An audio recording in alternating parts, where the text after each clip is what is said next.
First, we have Ms. Samira Tollo. She is the co-founder and CTO of Elbaite, based in Australia. She's always been passionate about innovation through technology. Together with her brother Mortaza Tollo, they co-founded Elbaite, a world's first non-custodial digital assets exchange that combines P2P with escrow functionality. Now, if you don't know what that means, feel free to pose her a question and get her to explain and share a little bit more.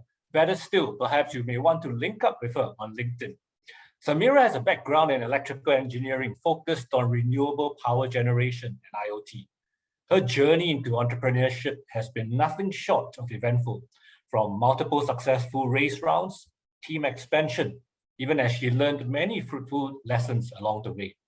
She is now an advocate for blockchain innovation in Australia, while also expanding Elbaite's operations. So do join me in welcoming Samira to this conversation. Welcome. Thank you, Samira. Thank you, TJ, for that fantastic introduction. And yes, so I will expand on what we do at Elbaite, because it is a bit of a mouthful. So yet again, I'm co-founder of Elbaite, which is the world's first non-custodial cryptocurrency exchange. So in simple terms, what that basically means is that we do not hold cryptocurrency at any stage of the transaction. And we really think that this is the way of the future for the cryptocurrency industry and digital assets altogether.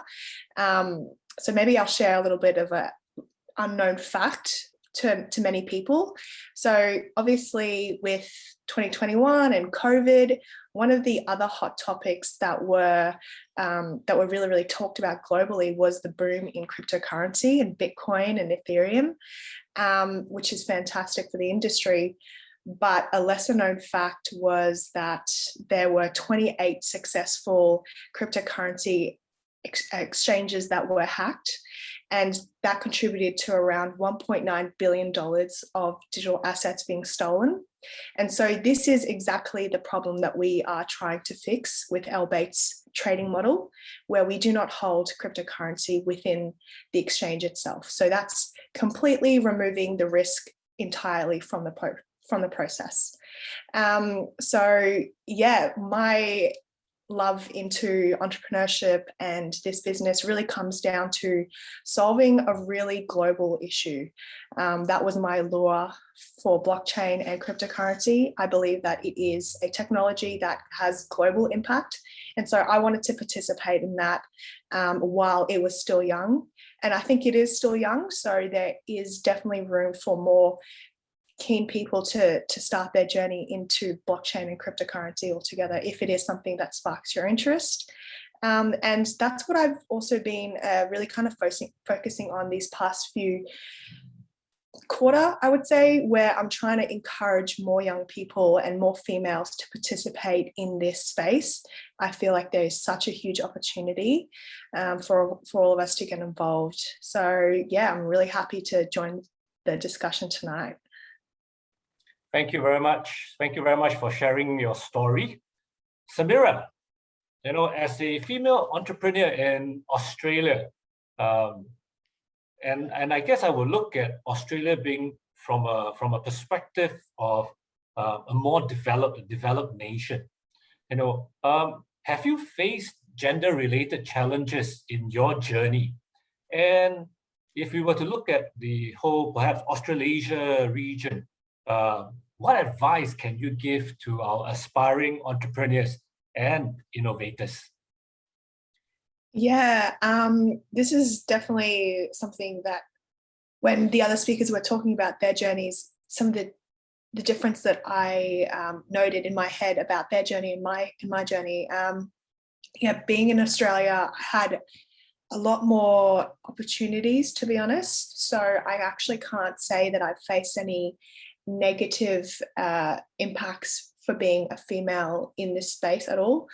To be honest, I actually received a lot of positive impacts, namely them being a lot of scholarships were available to me. So the Australian government's really has a huge initiative to encourage more female more females in technology. So not exactly entrepreneurship, but technology as a whole. So there were a bunch of things that I could apply to, and I was successful in getting those. And so they were a huge, first stepping stone into helping me get into the startup space, because with the startup completely from scratch and creating a technology, there needs to be that upfront payment that you've got to make. And so that financial assistance that was available from the government was of huge help in accelerating that and allowing me to start. But beyond just my female experience, there's a whole other element of just being an entrepreneur altogether within Australia and within especially the crypto space.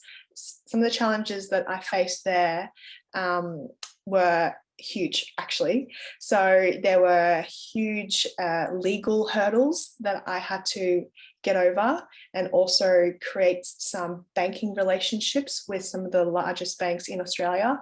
And for, to do that as a small company and even pre-launch, that was near impossible, right? So to overcome that and to be able to solve my problem, what I needed to do actually was to be connected with the startup community that then have access to those people that I connected in the legal space, in the banking space, in the government space.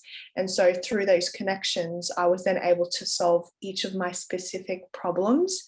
And so I think that's the best thing that you can do if you are tackling a huge problem, is to actually identify exactly what is the problem that you have, and then go to communities, startup communities, entrepreneurial communities, and seek out that advice, and they will connect you with the correct people. Because one of the biggest mistakes that you can make is to have the ego that you can create this mega giant idea that you have in your head all by yourself. This is definitely not something that you can do by yourself. So creating that team, that network, that mentorship surrounding you will be of an immense help, as it has been for myself. So I've been lucky enough now to be connected with some of the best minds in the legal space in Australia, and including the banking space. They've had over 40 years of experience, and now they're on our board. So having that, those big numbers of experience in your team has a huge positive impact. So that's my number one advice, really, is to seek out advice. And I think thanks very much. that's my little thanks tips. very much, Samira. And I would definitely echo your sentiments in that, let's not be afraid to seek out mentors, to seek out advice, because we don't have all the answers.